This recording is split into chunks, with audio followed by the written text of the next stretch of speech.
주보가 제가 실수한 게 있어요. 지난주에 어린이 주일을 갖다가 어버이 주일로 바꿔야 되는데 이걸 못 바꿨어요. 어린이 주일이 아니라 어버이 주일로 하시면 되겠습니다. 네, 제가 주보를 못 바꿨습니다. 죄송합니다. 다 같이 어버이 주일 오전 예배를 하나님께 드리겠습니다. 다 같이 일어나셔서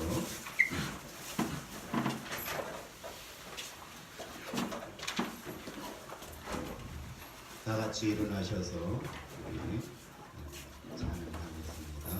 왕이신 나의 하나님, 왕이신 나의 하나님, 내가 주를 높이고 영원히 주의 이름을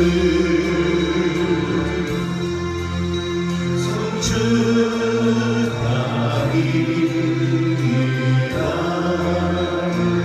다시 한번 왕이신 나의 하나님, 내가 주를 높이고 영원히 주의 이름을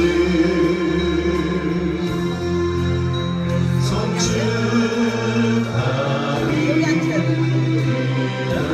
다시 한번 송축하리이다. 송축하리이다. 다같이 사도신경으로 신앙 고백 드리겠습니다. 나는 전능하신 아버지 하나님 천지의 창조주를 믿습니다. 나는 그의 유일하신 아들 우리 주 예수 그리스도를 믿습니다. 그는 성령으로 잉태되어 동정녀 마리아에게서 나시고 본디오 빌라도에게 고난을 받아 십자가에 못 박혀 죽으시고 장사된 지 사흘 만에 죽은 자 가운데서 다시 살아나셨으며 하늘에 오르시어 전능하신 아버지 하나님 우편에 앉아 계시다가 거기로부터 살아있는 자와 죽은 자를 심판하러 오십니다. 나는 성령을 믿으며 거룩한 공교회와 성도의 교제와 죄를 용서받는 것과 몸의 부활과 영생을 믿습니다. 아멘. 다 같이 앉으셔서 94장 우리 찬양하겠습니다. 찬양하신 후에 우리 합심해서 예배를 위해서 기도하겠습니다. 94장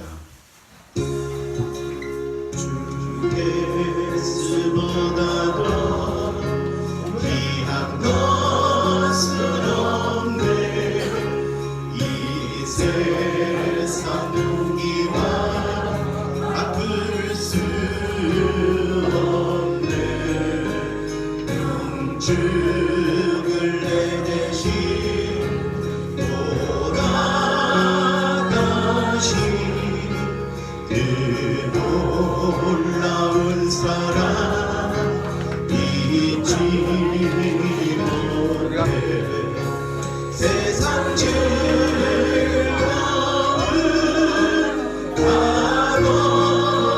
버리고 세상 장단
예수밖에는 없네.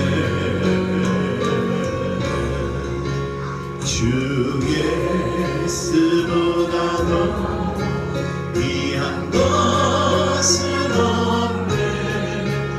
이 세상 행복과 바꿀 수 없네.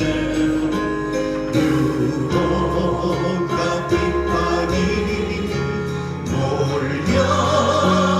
몰려와도 주 섬기는 내 맘 변치 않아.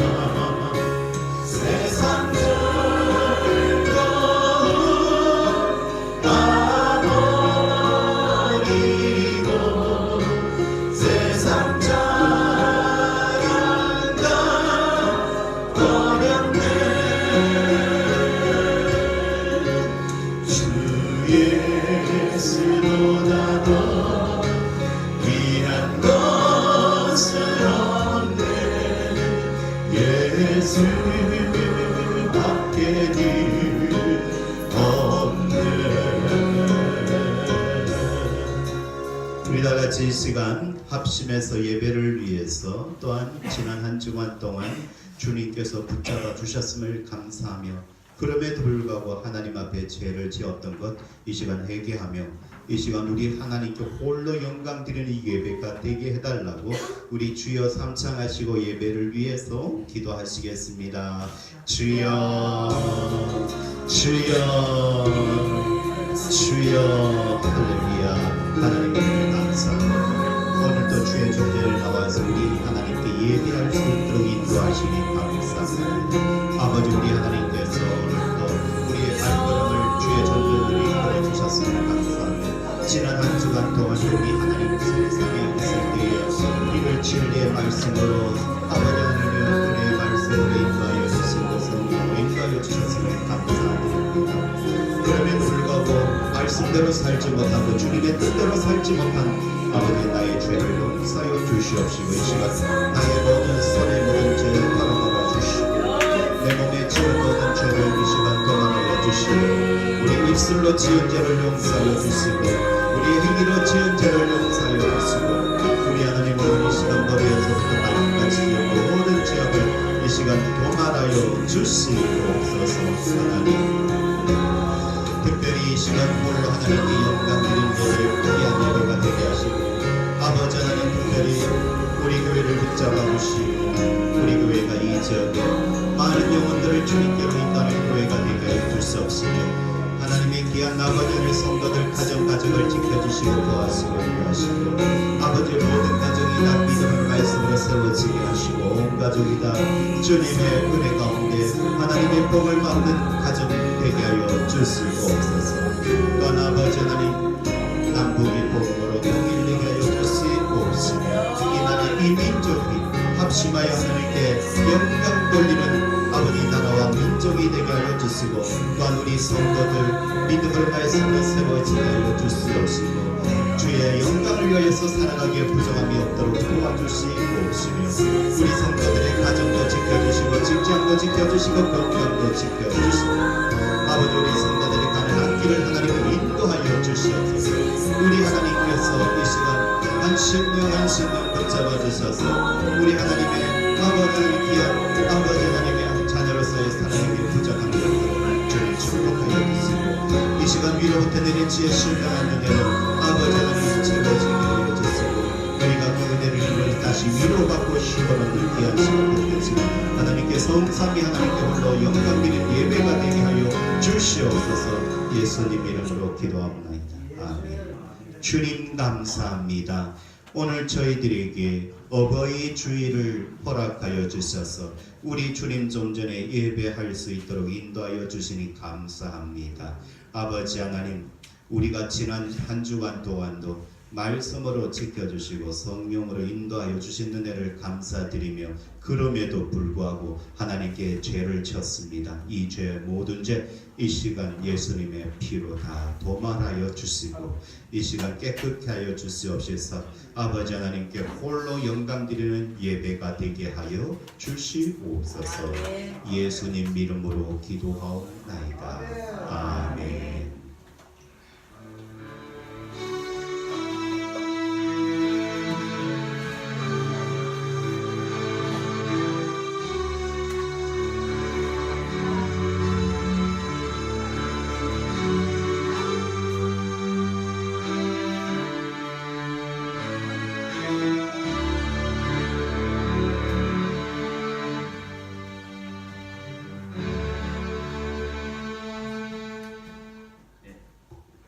이 시간은 먼저 바로 준비됐어요?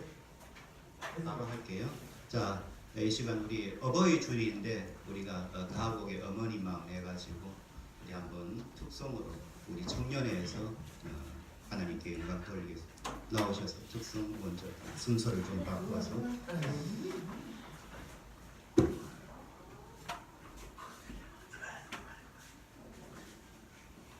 청년회하고 주일학교네.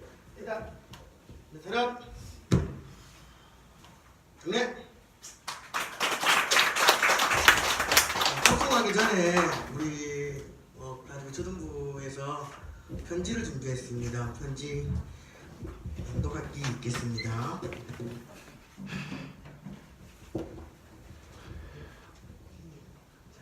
엄마 아빠가 좋아요. 엄마 아빠는 나에게 씨앗 같은 존재다. 씨앗이 없으면 못 자라는 것처럼 엄마 아빠가 없으면 새싹처럼 자라지 못한다. 마이크가 방인데. 모든 부모님들 낳으시고 기르시고 예쁘게 건강하게 자랄 수 있도록 도와주셔서 감사합니다. 엄마 아빠 건강하세요. 행복하세요. 사랑합니다.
오늘 시간은 출애굽기 20장 12절에서 신명기 5장 16절을 보시겠습니다.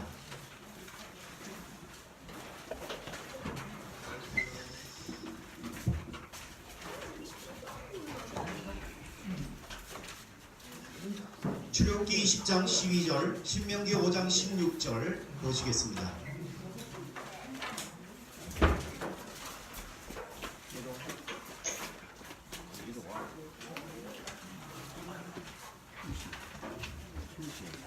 자, 이제 찾은 줄 알고 출애굽기 20장 12절, 신명기 5장 16절 두 구절을 우리 한 목소리로 교독하겠습니다.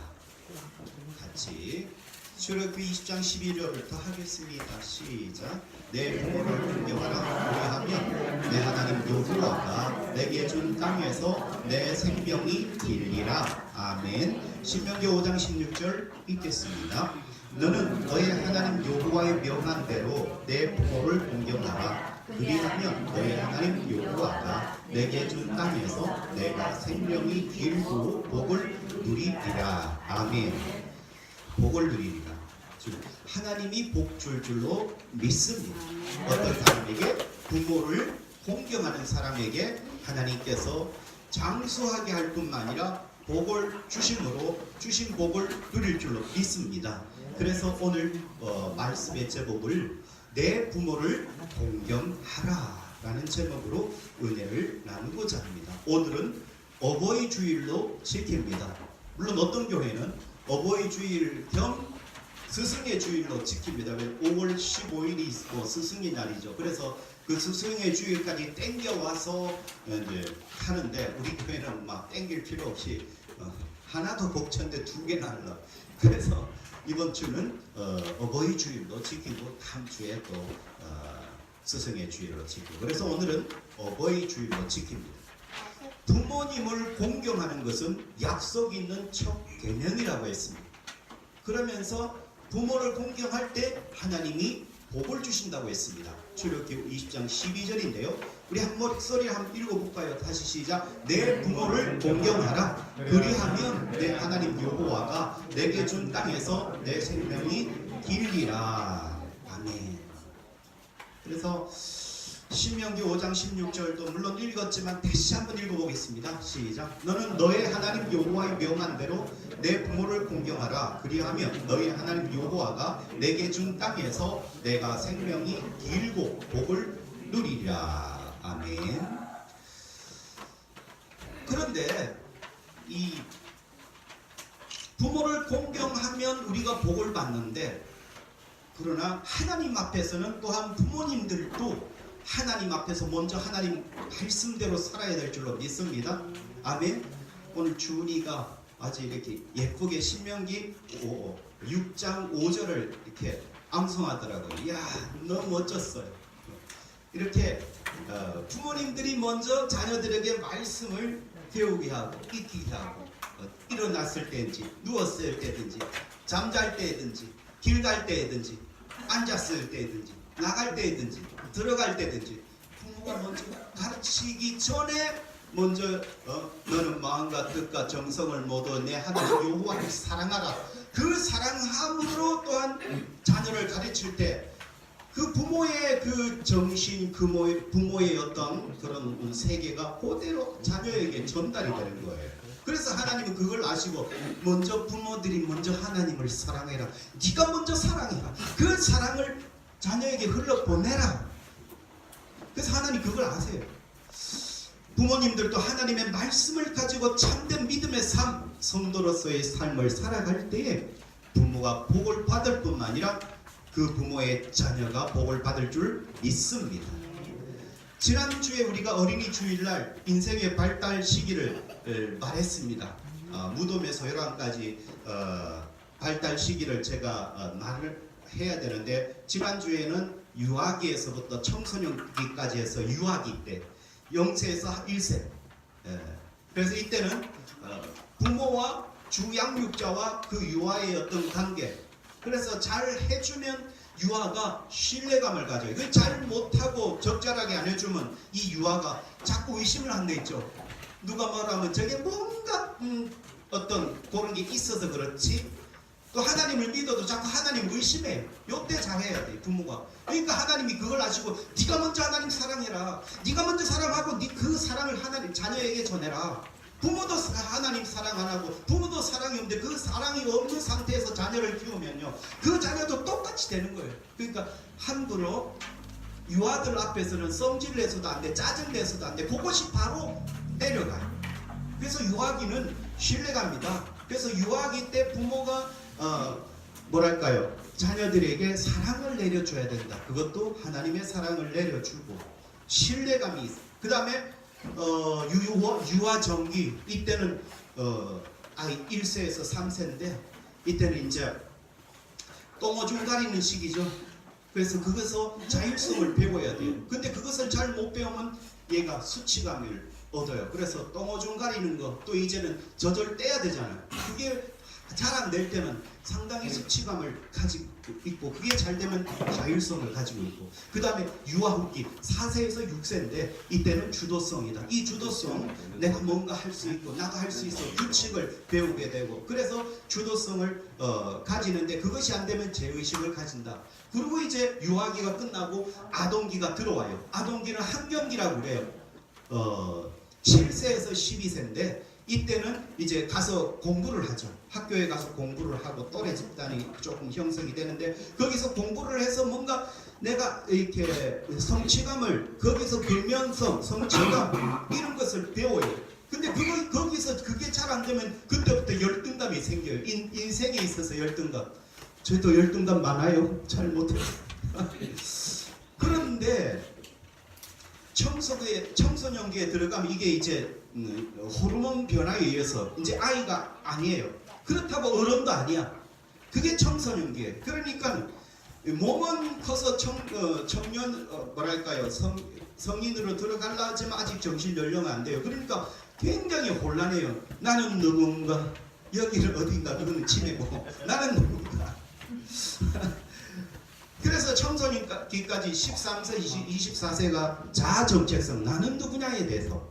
오늘 할 것은 이제 성인기. 성인기가 이제 전기가 있고 후기가 있어요. 25세에서 64세인데 여기 이제 성인기에 들어간 사람들이 대부분이고, 물론 그것을 훌쩍 뛰어넘어서 노년기에 들어간 분들도 많이 있어요. 64세부터 이제 뭐 65세부터 하면 되겠죠. 그래서 사망까지 이렇게 노년기예요. 그래서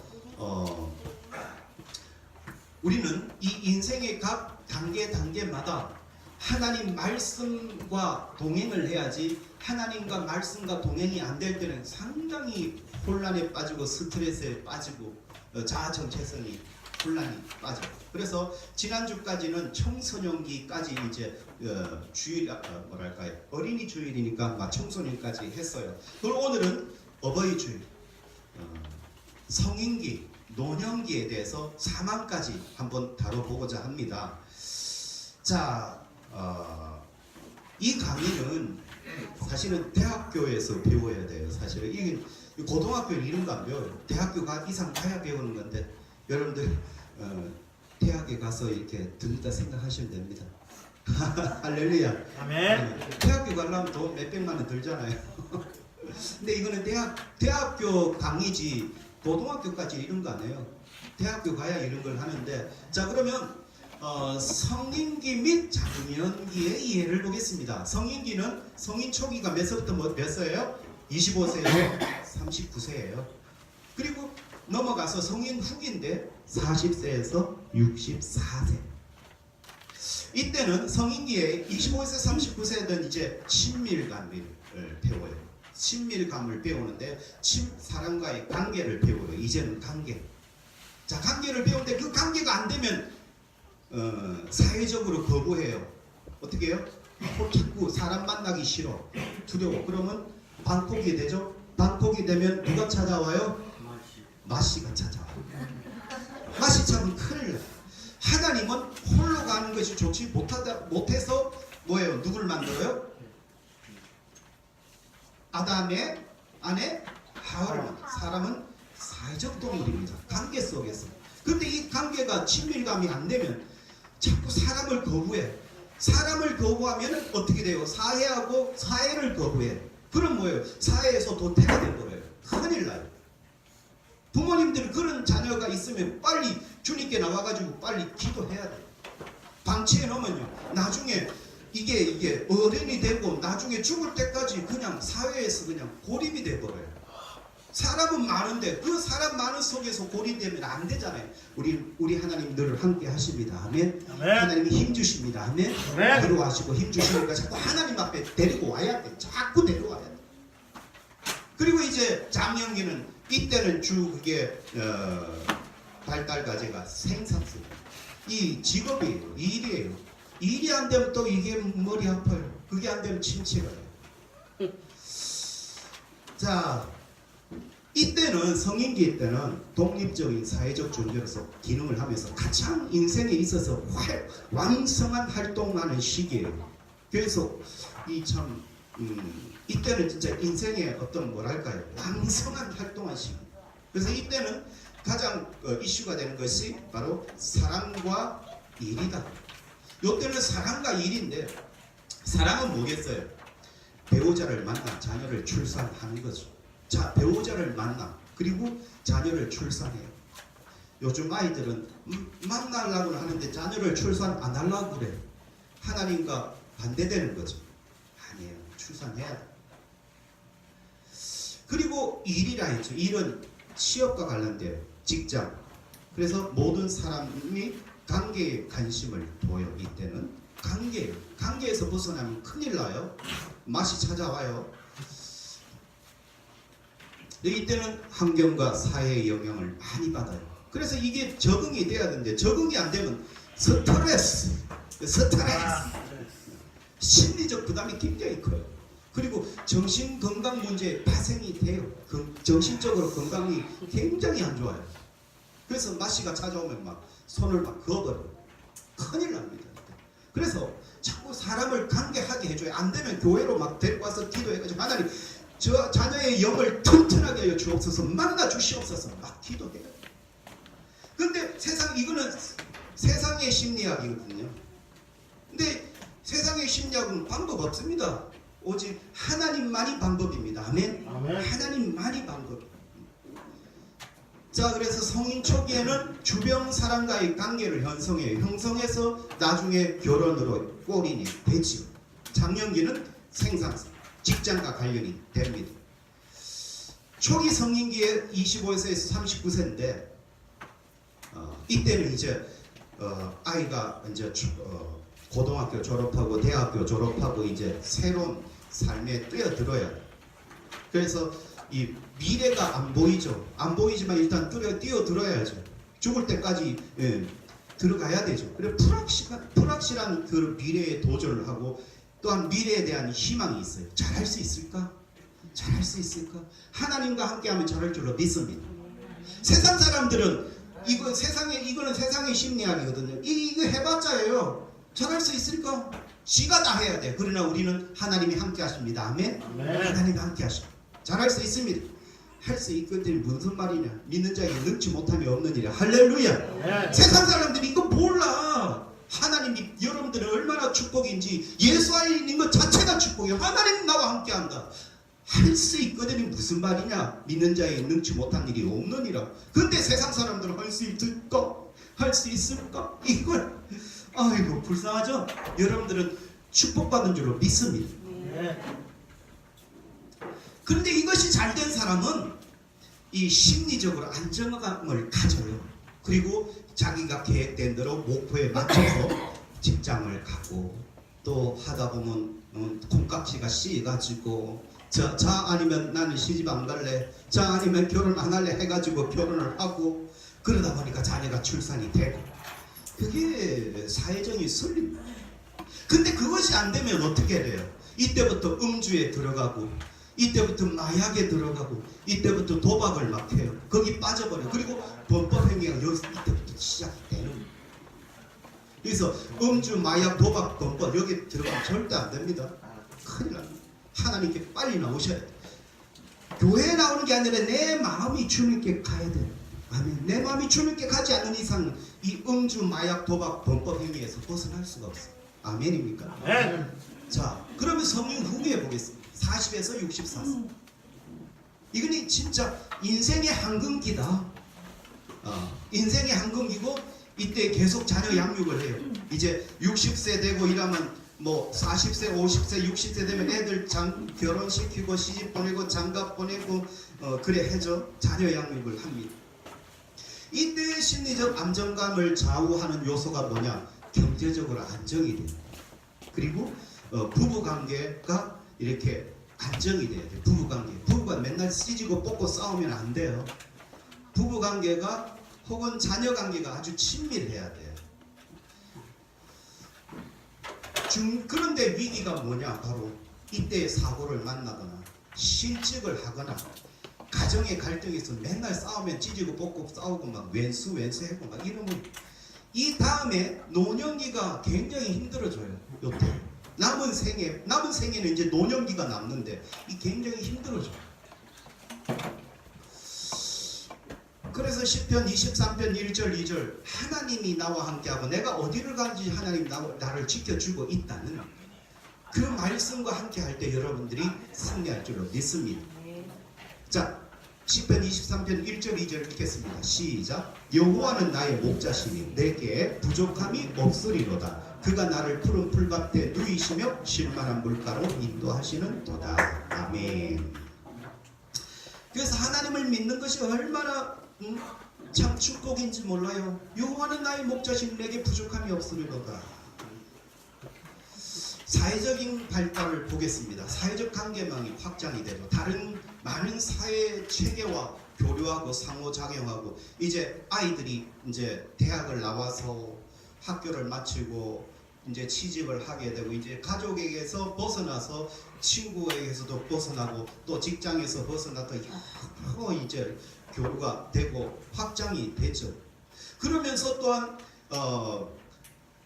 친구, 가족, 그 다음에 직장 여러 사람을 만나면서 그 여러 기관과 단체를 만나면서 그 기관에 요하는 그런 사회적인 규칙들이 있어요. 그것을 습득을 해야 돼요. 그리고 타인과 공존하는 방법을 습득을 해야 돼요. 타인과의 공존. 세상엔 독불장군이 없어요. 내 마음에 있는 대로 말을 다 해보세요. 큰일 나죠. 나 언짢네. 사장님 나 언짢아요. 부장님 나 언짢아요. 이러면 어떻게 해요? 나 억울해요. 막 그렇게 대들면 어떻게 돼요? 잘리죠. 언짢아도 거기에 이 공동체에 단체에 아니면 일하는 데 남으려면은 속은 부글부글 끓지만 사장님 그것보다 이런 게 아니겠습니까? 그럼 오르르 알겠습니다. 속은 아닌데 알겠습니다. 속은 나쁜데 나쁘지 않습니다. 나쁘지 않는단 말이 희한해. 하여튼 나쁜데 그러니까 그게 뭐예요? 그게 바로 페르소나라고 그래요. 이 가면이라고 하는데 내 속은 부글부글 끓어. 그런데 해버리면 당신 내일부터 일하지 마서 다른 사람 써버리지. 여러분들이 사장이면 대드는 직원들 쓰겠어요? 이 자식아 끊어 임마. 당신 어서. 그러니까 이 성질대로 살았다가는 이게 사회에 공존할 수 없으면요 도태가 돼요. 그러니까 거기서부터 뭐가 있냐? 속과 겉이 달라. 그러니까 싸우고 난 다음에 집에 가면 또 마누라하고 또 한참 싸우죠. 문제가 됩니다. 그래서 이 페르소나라는 것은 가면이라는데 나쁜 것도 있어요. 그러나 이게 적당하게 써줘야 돼요. 내 나쁘다고 고지고대로 사장님한테 대들고 누가 막 싸워버리면 그 사람은 안 돼. 여러분들이 사장이라면 대드는 직원을 쓰겠어요? 여러분들도 안 쓰면서 나는 대든다. 이거는 말이 안 되죠. 그래서 적당하게 조절을 해줘야 돼. 적절하게. 그걸 가면이라고 그래요. 속은 안 그런데 속은 별론데 사장님 멋지네요.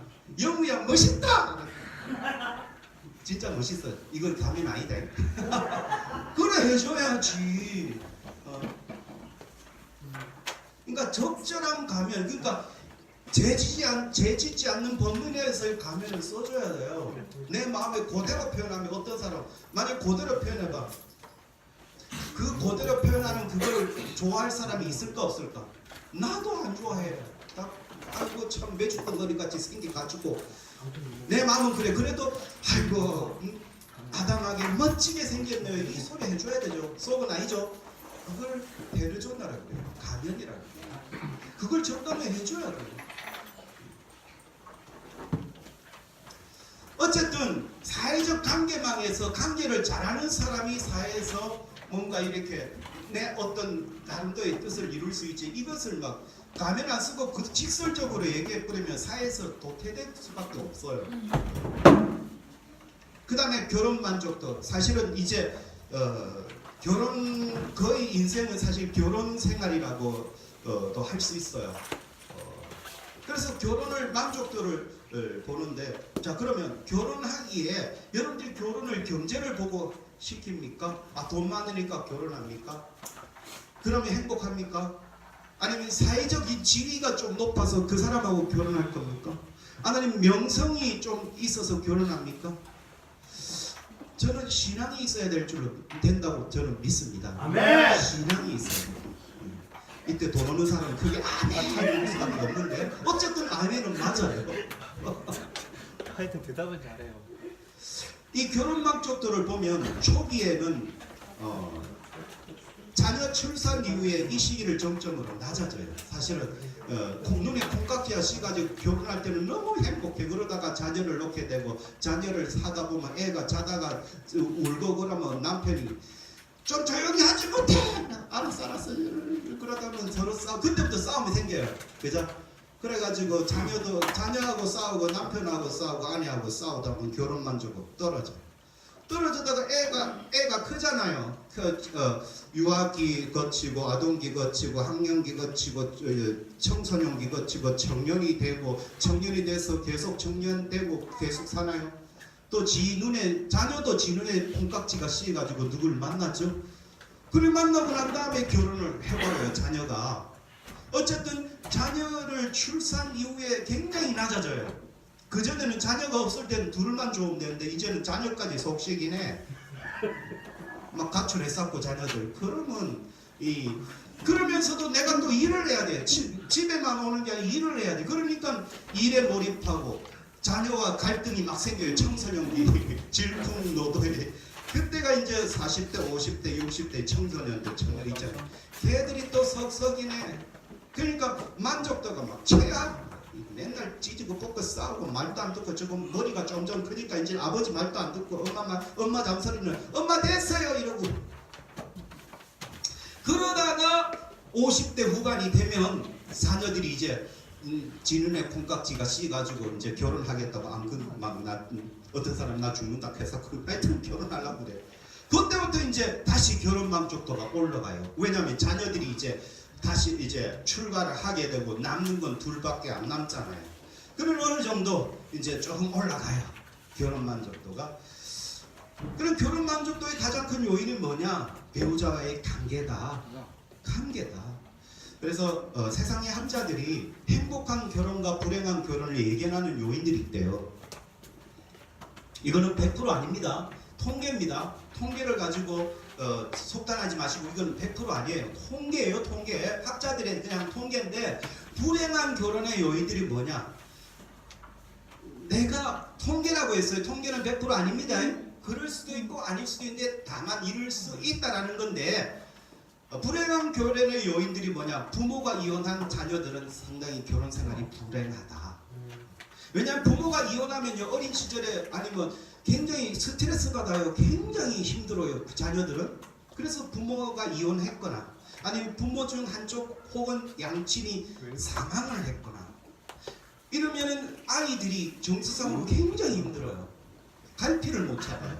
그리고 파트너와 성격이 안 맞아. 성격이. 그리고 결혼 전 사귄 지 1년 미만일 때. 근데 100% 아니라 했죠. 그런 추세지. 다는 아니에요. 그러니까 외로워서 결혼하는 거. 나 외롭다. 이제 결혼해야지. 그런 사람들은 좀 불행하대요.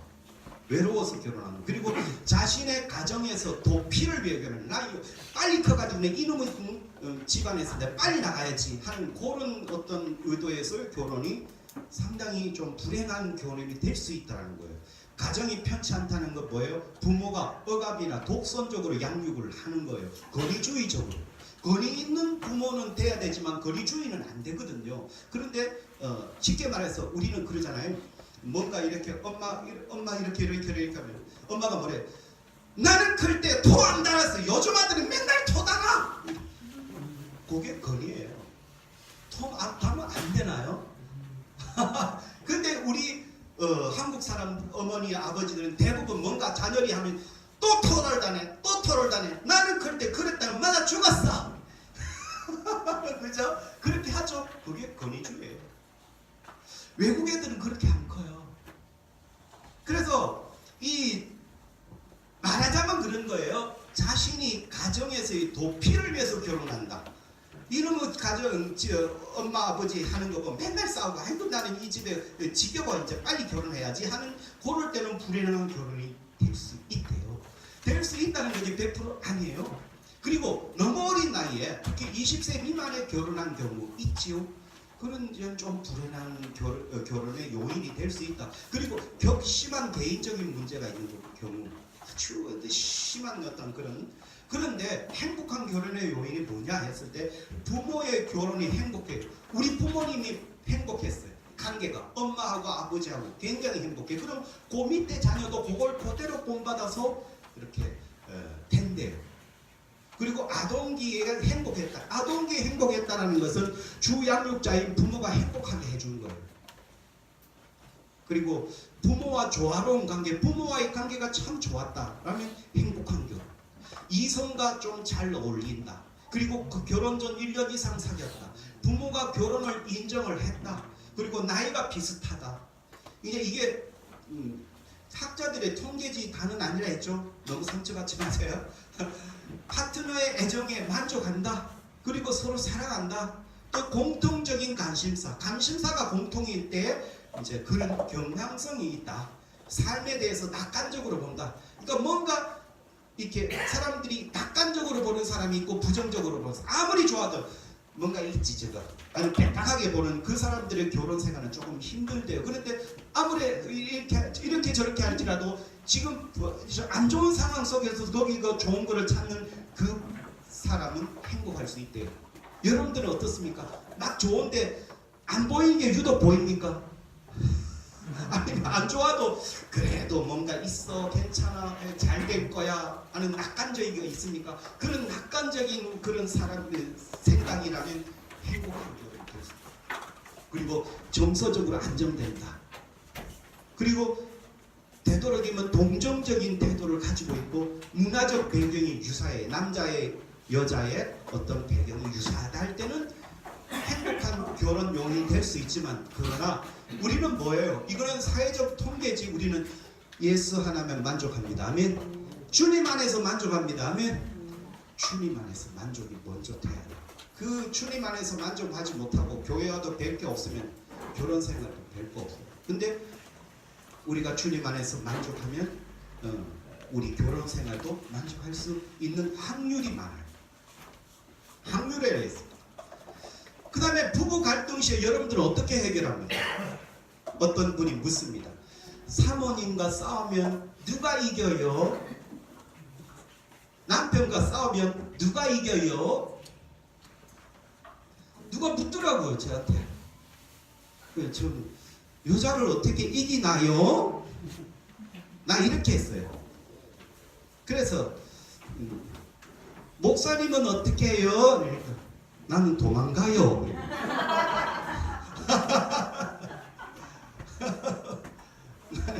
나는 그래. 여자를 어떻게 이겨요? 근데 그 목사님은요? 하니까 나는 도망가요. 근데 사실 싸움 돼 있어서 무관심하거나 됐어 그만해 됐어 거부하거나 자꾸 회피하거나 안 돼요. 보다 함께 해결책을 모색해야 돼요. 미래의 가능성에 초점을 맞추고 뭔가 가야지. 막 여자가 바바바바 하면 막 무관심. 뭐 니는 그래라 난 모르겠어. 근데 그게 미덕이 아니에요. 여자 죽어요. 마음이 속 터져 죽어. 그리고 거부 됐어 그만해 됐어 죽어요. 막 숨기고 또 회피하고 그 밥처럼 난 도망가요. 여자는 죽어. 같이. 그래서 올바른 대화법이 있는데 물론 이게 사회심리학적으로 이게 올바르다 하지만 뭐 그렇지만 뭐 조금은 괜찮아요. 뭐냐면은 나 전달법, I 메시지라는 게 있어요. I 메시지. 이것은 진솔한 감정을 표현해요. 그리고 정확한 의사를 소통하게 돼요. 자, 그럼 이게 뭐냐? 만약에 남편이 늦게 들어왔어요. 당신 왜 이래 늦었어요? 왜 늦게 들어오는데요? 당신 때문에 못 살아. 이건 뭐예요? 주어가 당신이에요. 너 때문이다. 너 때문에. 물론 맞아요. 난 늦게 들어오니까 내 막 속 터져 죽어요. 그런 요걸 표현은 뭐예요? 전적으로 너 때문이다라는 것만 하지. 그걸 들은 남편은 더 열받겠죠. 물론 이것 때문에 또 기죽는 남편이 있을까? 아니, 안 죽을 것 같아. 그럼 다시 나도 대들 것 같아.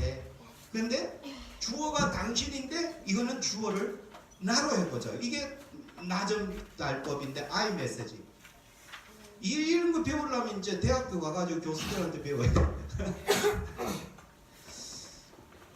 첫째 단계는 상대방의 행동을 말을 해요. 자, 늦게 들어왔어요. 당신이 연락도 없이 계속 늦게 들어오니까 여기까지가 상대방이 어떤 행동했던 것을 얘기를 해요. 당신이 연락도 없이 계속 늦게 들어오니까 그 다음에 첫 번째는 상대방의 행동을 얘기해요. 그 다음에 두 번째 그 행동이 나에게 미치는 영향, 느낌, 감정을 말해요. 자, 늦게 들어왔어요. 그러니까 나는 무슨 일이 있는지 걱정되고 염려스러워요. 네? 같이 해볼까요? 시작. 나는 무슨 일이 있는지 걱정되고 염려스러워요. 이렇게 들으면 남편이 막 되더라도 오, 신사적으로 나오네. 그래, 이게 대화가 필요해요. 못 살아. 당신 때문에 못 살아. 맨날 쳐돌아다니고 맨날 이거 새벽 1시고 2시고 못 살아. 그거 이제 상대방의 행동 기술. 당신이 연락도 없이 계속 늦게 들어오니까 나는 무슨 일이 있는지 걱정되고 염려스러워요. 이거 뭐예요? 상대방의 그런 상대방을 오히려 걱정하는 거잖아요. 그죠? 걱정하게 되고 그 다음에 3단계 향후 어떠했으면 좋겠다는 바람을 말하는 거예요. 늦은 일정이 있으면 내가 걱정하지 않게 미리 연락을 주면 좋겠어요. 이렇게. 이게 I 메시지 전달법입니다. 이게 막 저기 뭐 가정 위탁이나 이런 데 가면 선생님들이 와가지고 가르쳐 주거든요. 근데 물론 대학교도 하지만 우리 가정 위탁 이런 데 보면 이런 거 막 교육 부모 교육 이런 거 해요. 그러니까 부모는 부부로 사니까 부부간에 이렇게 막 그리고 또 자녀와 부모와의 관계 속에서 이런 대화법을 써라라고 가르쳐요. 근데 여러분들은 그런데 갈 시간이 없잖아요, 그죠? 예, 설교 시간에 들었잖아요. 얼마나 감사해요. 자, 그럼 여기서 우리는 알아야 될 것이 바로 여자는 연약한 그릇이다. 하나님도 귀하게 여기라. 연약하기 때문에 귀하게 여기라. 이 귀하게 여기게 않고 연약한 그릇이라는 인식을 안 할 때 남자들은 폭력을 행사해버려요. 자, 무슨 폭력이 꼭 때려야 폭력인가요? 어느 폭력이? 됐어! 끝! 그러면 아내는 억압돼요. 그런 텔레비에 지난주에도 말했지만 거기에도 막 할아버지가 막 이거 안 먹는다니까 이거 안 먹으니까 내놔라니까. 그러니까 할머니가 그래도 잡숴요. 안 먹어야! 그 할머니가 할아버지 없는 데서 저 캄보디아 프라테는 가든 거 가서 울더라고요. 자기가 이제까지 이렇게 즐거운데 할아버지 밑에 있었을 때는 억압이 되는데 그거 가니까 막 웃기도 하고 그 다음에 울기도 하고 막 그러더라고요. 베드로전서 3장 7절 한번 읽어봐요. 같이 시작. 남편들아 이와 같이 지식을 따라 너희 아내와 동거하고 그를 더 연약한 그릇이요 또 생명의 은혜를 함께 이어받을 자로 알아 기히 여기라. 이는 너희 기도가 막히지 않게 아니하게 하려 함이라. 아멘. 그래서 아이 메시지 전달법은 여러 이렇게 복지단체에서 많이 가르쳐요. 이게 가르치고 물론 대학교에도 가르치지만 우리도 이걸 배웠고 근데 자 성인기의 정신건강을 보겠습니다. 갱년기 장애가 40에서 50대 있는데 중년기 여성이 이제 폐경이 시작되고 생식 능력이 떨어지고 신체적 매력도 상실이 돼요. 그래서 주름이 막 내려오는 걸 자꾸 올리려 하고 어쩔 수 없어요. 자신이 늙어간다. 자신의 역할이 또 줄어들어요. 무가치해져요. 그럴 때 이때부터 이제 남자와 여자의 성격이 바뀌어요. 아니면 남자에게서 여성성이 이제 요때부터 이제 나타나요. 그래서 아주 막 무뚝뚝한 남자도 요때 되면은 이제 좀 여성스럽게 좀 무뚝뚝이 좀 없어지고 말을 좀 하게 되고 또 여자들은 남자처럼 변해요. 막 강하고 담대해지고 이게 아니무스 이 변화가요. 이 호르몬 때문에 그래요.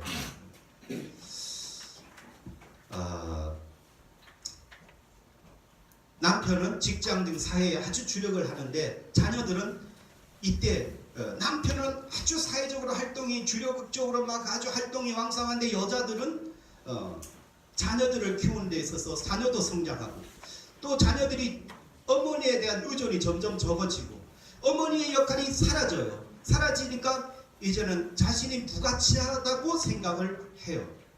그러면서 애가 다시 이제 커가지고 이제 결혼을 하게 되면 이때부터 여자들에게는 빈둥지 증후군이 나타나요.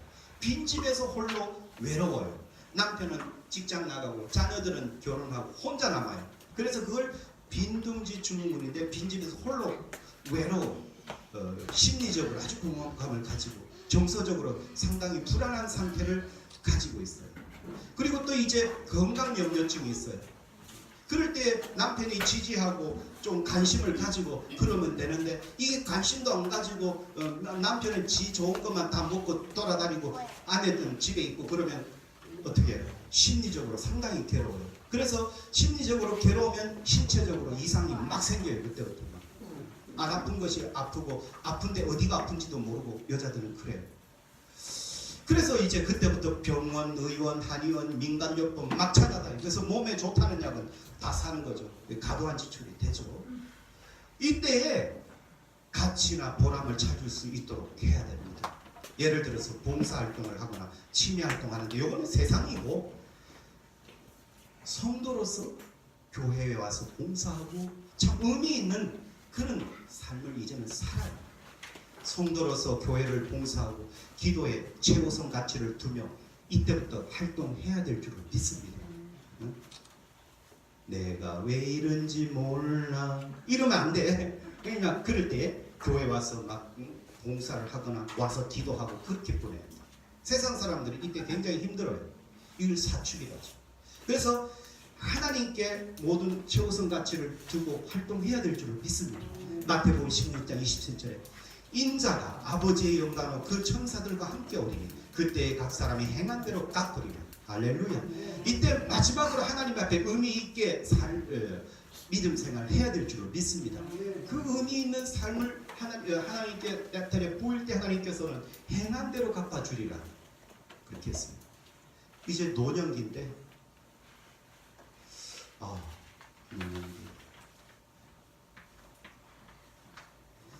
시간이 너무 돼버렸네. 55분 끝낼게요.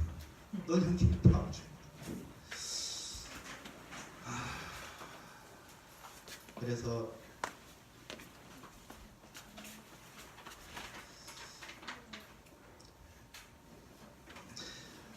우리가 이 가정의 달 5월달을 맞이해서 우리 지난주에는 자녀들이 부모를 공경해야 되고 부모들도 이렇게 가정에서 심리적으로 안정되려면 부모들이 하나님을 잘 믿어야 돼요. 하나님 잘 안 믿으면 이때 막 이렇게 스트레스를 받고 심리적으로 아주 위축되고 부담감을 갖고 특별히 자녀들이 막 결혼하고 이래 되면은 우울하게 보내요.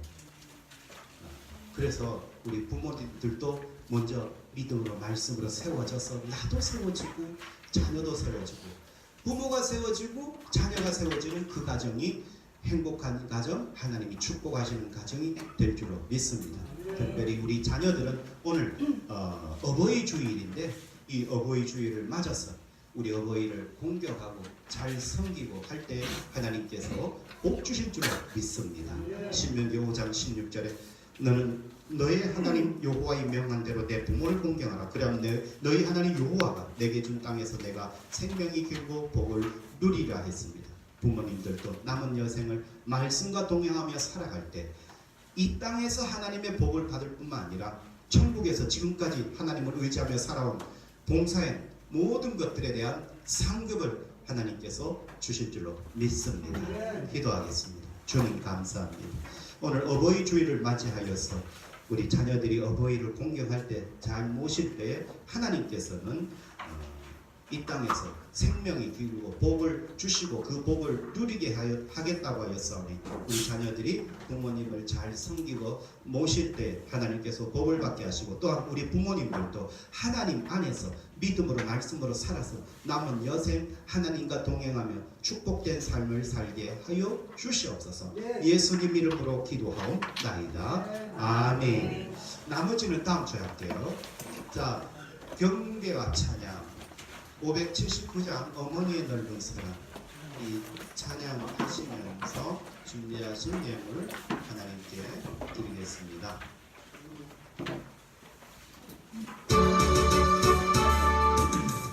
어머니의 넓은 사랑 귀하고 귀하다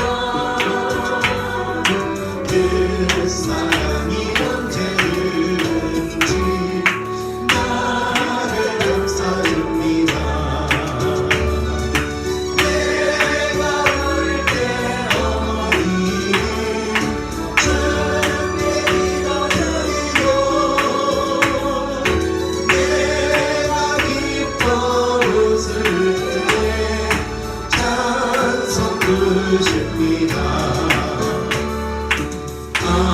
아침 저녁 읽으시고 어머니의 성경책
오늘 어버이 주일을 맞이하여서 말씀을 듣고 또한 아버지 어버이를 공경할 때 하나님께서 복을 받게 하여 주신다고 하였사오니 아버지 그 은혜의 말씀에 아버지 하나님 믿음으로 말씀으로 하답하며 또한 아버지 주신 은혜에 감사하여서 예물을 드리오니 예물을 받아 흥량하여 주옵소서. 10의 1조 드립니다. 아버지 10의 1조 드리는 손길마다 복 내려 주시고 그 손이 하는 일들이 잘 되게 하여 주시옵소서. 감사 예물 올립니다.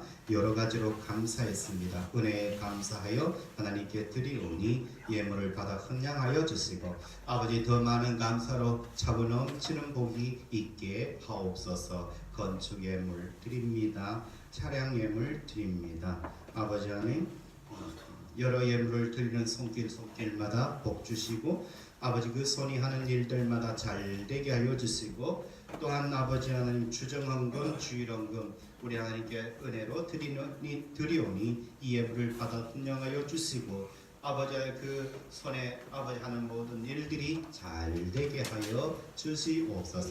우리 하나님께 차량으로 봉사하며 아이들을 가르침으로 봉사하며 또한 주일날 반찬으로 봉사하며 설거지로 봉사하며 금요일날 나와서 청소하며 여러 가지로 하나님께 봉사하는 손길 복 주시고 그 손에 수고하는 모든 일에 복 내려 주시옵소서. 예수님 이름으로 기도하옵나이다. 아멘. 우리 교제와 축복의 시간을 나누겠습니다. 주님 이름으로 사랑합니다. 인사 나누겠습니다. 주님 이름으로 사랑합니다. 축복합니다. 감사합니다.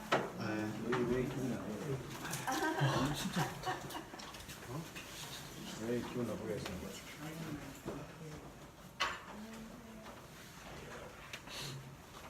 자 오늘 어버이 날인데 자 교회에서 호박 백설기를 준비했고요.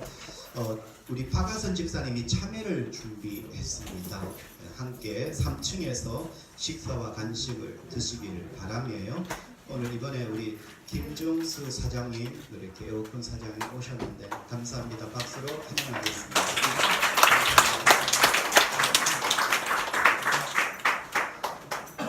난 들어오는데 이제 장로님이 들어온 줄 알았어요.